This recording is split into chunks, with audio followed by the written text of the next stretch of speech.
right, go ahead. And it's a 144 scale, of course, Revell kit. Super Guppy, is that what you said? Mm-hmm. Yeah. Well, it's the Revell reboxing of the Otaki kit. And it's an okay kit, but it's not exactly easy to build because the wing to fuselage joint is really, really bad. And you can't really get in there to sand it because the fatness of the aircraft doesn't allow you to get in there and sand around the wing joint. Is it a little flat? Should it have more dehedral or what? What's that? Oh no, it's just that when you attach the wing to the fuselage, there's a big gap kind of in there, and you know it's really It's not that noticeable. not on the bottom, but on the top. That's small, you can It's just kind of see hidden way in up. there, and I put tons of nose weight in the front, and it's still not enough. So I had to make a little clear jig on it there to keep it. I mean, there's like about 5 fishing weights on the front of it, and it's still not enough. And it's just, yeah, I just could not get that thing to sit on its nose. And the decals were surprisingly really, really.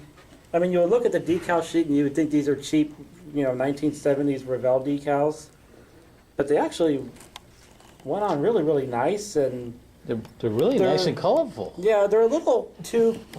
What's the word I'm thinking of? Where you kind of see through them. Opaque? They're not Yeah. as Opaque. opaque as they No, no, should translucent. be. Yeah, Translucent. yeah, they're a little too translucent. Yeah. And I was a little worried about the decals. They're supposed to wrap around the front where the cockpit is, where the cockpit glass is, and they wrapped around relatively nice. Yeah, that's a nasty compound curve, yeah. Yeah. Did you have to score them at all to get them to lay down? A little bit. I had to use a lot of Microsol. solvent and hobby knife, cut into the decal a little bit, put more solvent. But You'd it say went- the it brand wrapped around. micro scale, right? Yeah, but you left the nub when Uh-huh. you cut it off the sprue right there. You left that nub. So- No, that's supposed to be there. Yeah. Just kidding, totally. Well, you never know nowadays. Yeah. Here, Clay, walk into this. Yeah. And the instructions, the painting instructions are terrible. You got to go to real photograph evidence to paint it. That's what I've always said. Is this one of those hand brush jobs again, too? No, that's a spray can. References, Rattle references, can? references. Yep. You gotta have references. Model Master metallic silver. That's all you needed. It's one of my favorite airplanes, though. I really like the Guppy.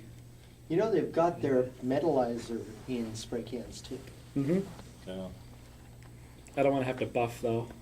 It's not got a buffing metalizer. I If never anybody used wants it. an inexpensive source of rattle can in some different colors, some of which are usable for military machinery and stuff, Lowe's, and I imagine Home Depot, it probably has as good a selection, but Lowe's got a really good selection of those things. And the BX, if you can go there. A lot of glossies, a lot of flats, camouflage flats, things like that.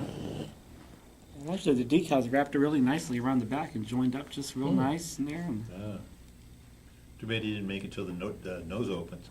oh, that'd be cool. Yeah. It has no interior whatsoever. that'd be- There's, when I bought the kit, the guy who I bought it from on eBay, I was obviously trying to put in a cockpit in there because he had some plastic card in there and stuff. I just yanked it out. I wasn't going to put a cockpit in there. You can't see see anything at anything scale. anyway.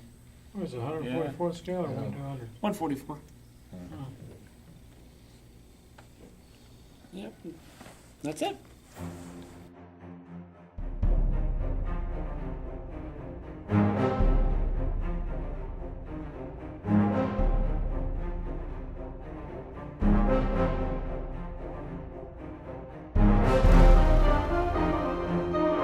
Yeah.